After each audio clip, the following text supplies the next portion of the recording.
When I was a kid, I was really into paranormal things such as ghosts and spirits, so I always got really excited for Halloween. On one Halloween, my parents took me and my brother to a ghost tour in the city. During the tour, we would visit real haunted houses, which were said to have some really violent ghosts. I couldn't be more excited.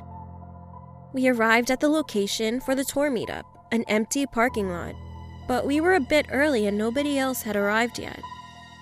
It was a chilly October night, so my parents decided that we should find a building to wait in until more people arrive.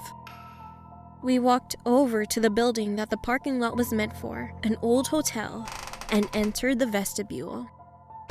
We tried to fully enter the building, but we found that the doors leading to the lobby inside were locked.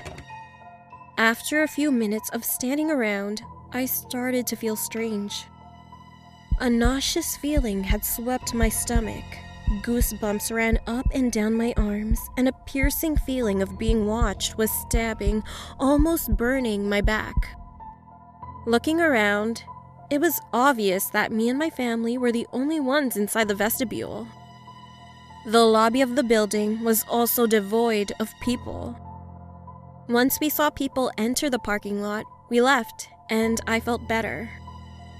And after that, I was shocked to see the first place we stopped on the tour was the building my family had been waiting in. Now, this building we won't enter, because the spirit inside here is more violent than the others will encounter, the guide stated.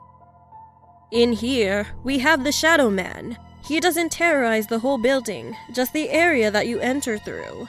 He's been known to slap and scratch people coming inside. A few pictures were passed around. All of a sudden, I don't know how and why, but I recognized that an inky black figure stood against the door's windows. Its eyes were glowing white, and it had long fingers and pointed nails.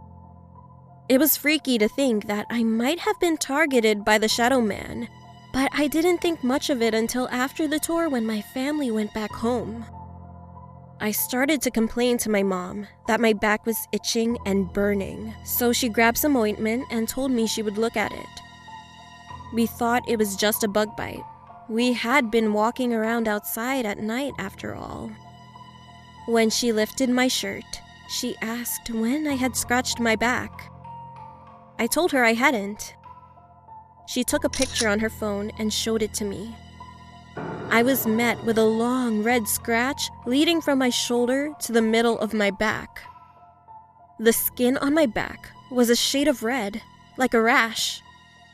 Me and all of my family couldn't say anything, but just turned back straight to our house. The Shadow Man had got me.